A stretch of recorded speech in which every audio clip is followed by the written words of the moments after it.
Hello, bonjour à tous.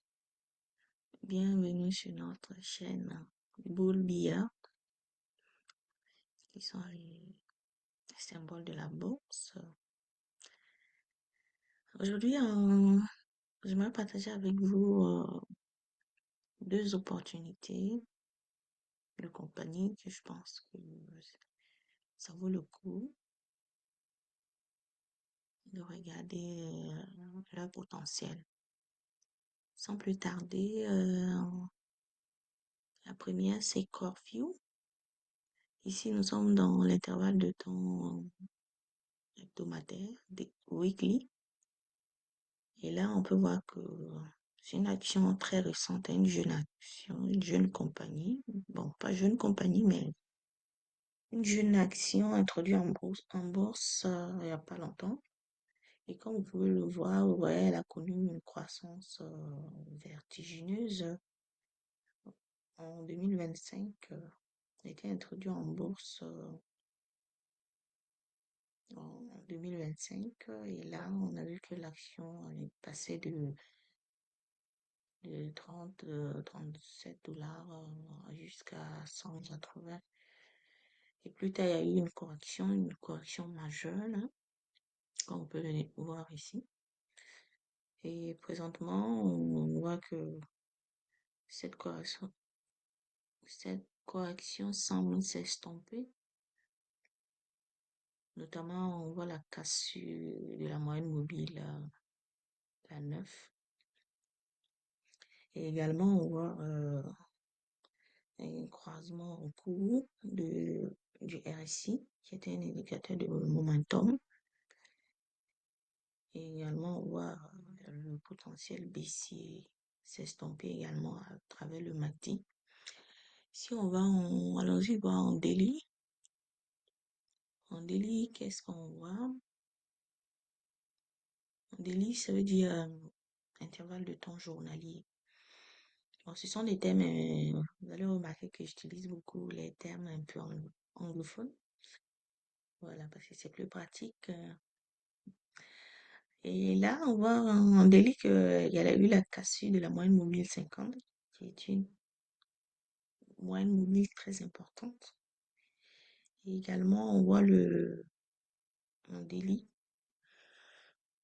le croisement haussier du RSI. Et également, on a la moyenne, bon, la courbe bleue du MACD, voilà, qui est passée au-dessus de 0, ce qui est un signal très fort. Généralement, quand on voit le MACD qui commence à passer au-dessus de la ligne de 0, cela est généralement c'est suivi d'un mouvement aussi puissant. Ben, je veux partager avec vous les niveaux que moi j'observe. Et là, quels sont les niveaux que j'observe ici?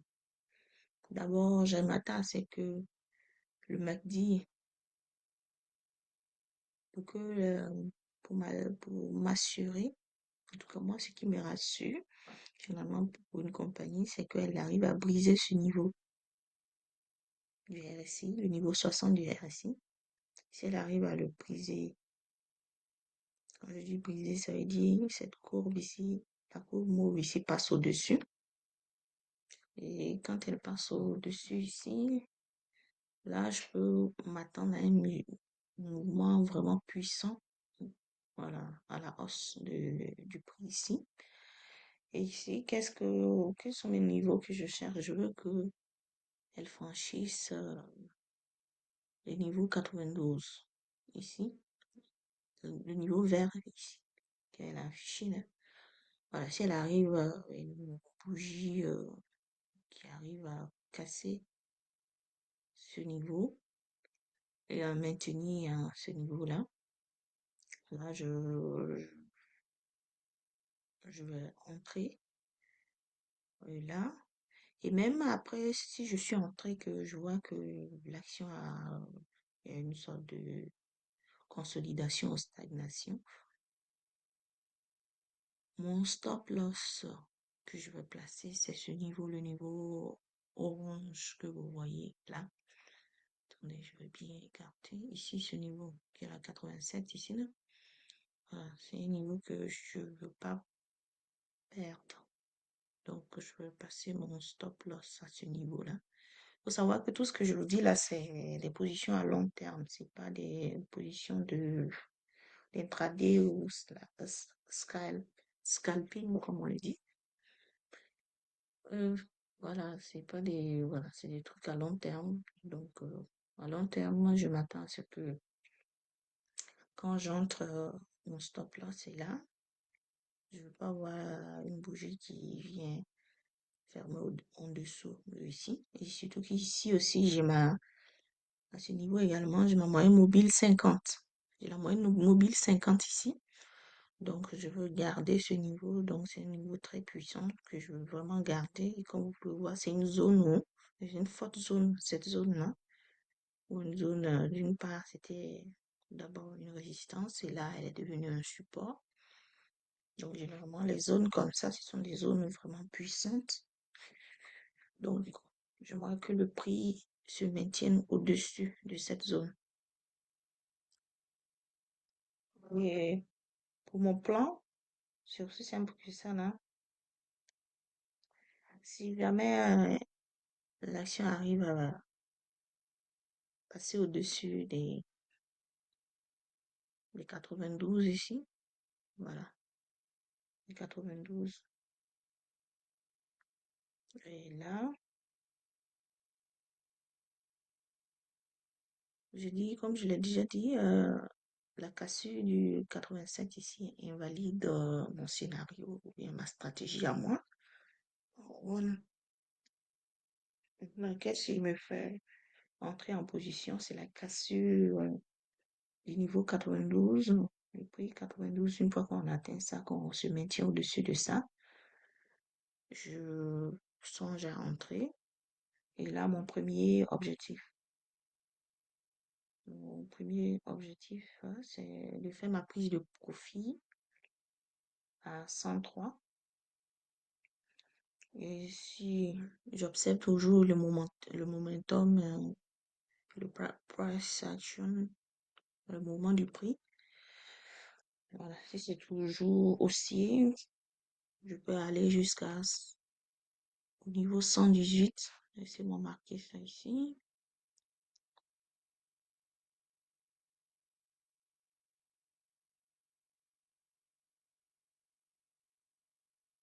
Là,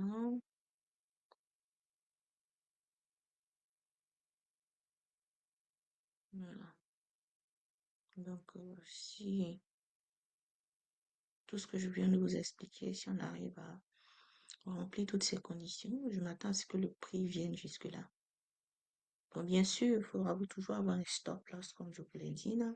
Au début, je place mon stop loss là. Si jamais la confirmation est faite, j'entre mon stop loss ici à ce niveau-là. Et ensuite, si jamais le prix atteint les 103 ici, est validé, je vais déplacer mon stop loss. Et ensuite, je m'attends à ce que je protège mon capital. Donc, je vais déplacer mon stop loss. Probablement, si le prix passe au-dessus des 103 là, je vais déplacer peut-être à 100. Et là, j'attends de voir si le prix va atteindre le 118. Et la deuxième action que je voulais partager avec vous, c'est AMD. Comme vous pouvez voir le AMD ici. AMD également, c'est à peu près la configuration que je cherche.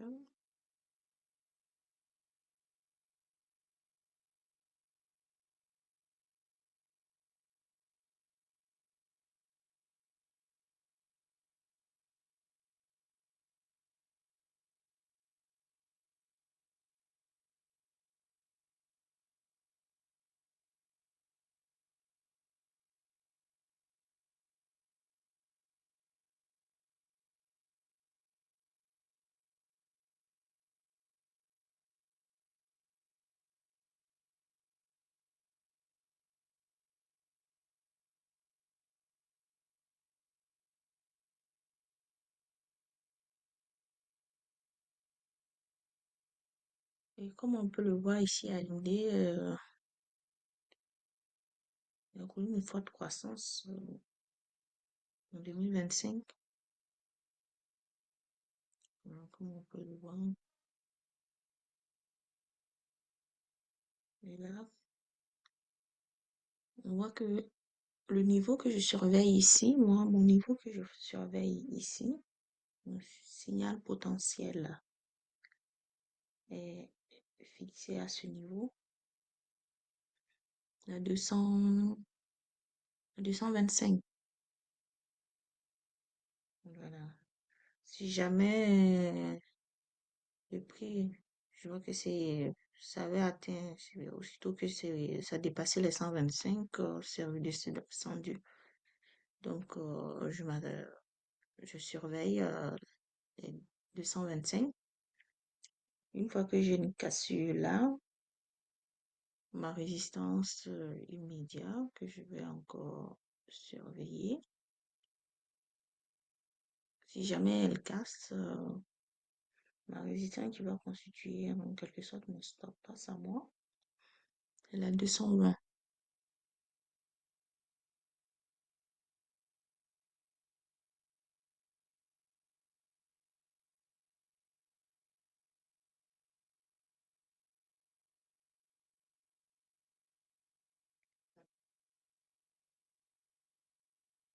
C'est la 220. Et aussi le momentum ici. Vous pouvez le voir, j'ai déjà le RSI, voilà, qui est déjà au-dessus de la 50, bon, je dirais qui a déjà été au-dessus de la 60. Et là, ce que je surveille ici, c'est d'attendre le mouvement, le croisement entre les deux moyennes mobiles du MACD ici.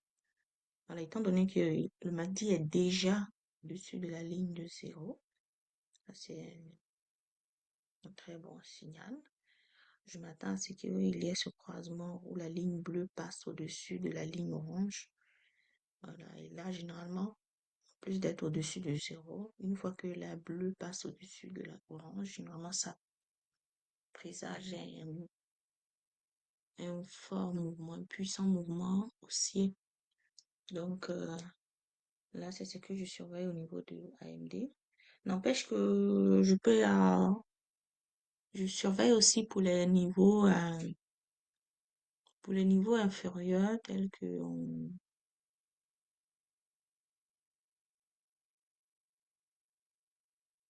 comment j'appelle ça là?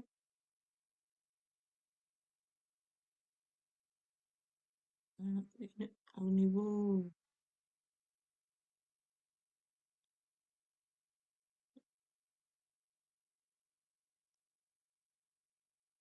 Au niveau daily,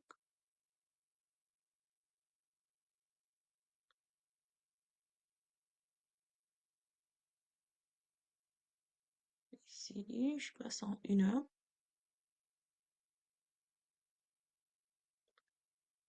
1 heure. Je peux que durant la journée, je sois intéressé à prendre des mouvements à trader, à prendre des positions journalières. Voilà, c'est-à-dire intraday, j'achète et je vends le même jour. Voilà, donc là, je surveille ici le RSI. Voilà. Excusez-moi, c'est beau. C'est plutôt le MACD. Et là, je vois déjà le MACD. On attend. On a pré-market.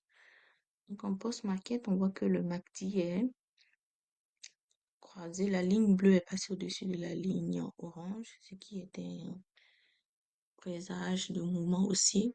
Donc, j'attends à l'ouverture. Et puis, je chercherai des opportunités aussi pour des positions journalières. Ben, c'est tout pour mon analyse d'aujourd'hui. Comme je le dis, je suis de retour dans le daily. Voilà. Si on voit la configuration du graphique, on voit que ça semble de plus en plus haussier.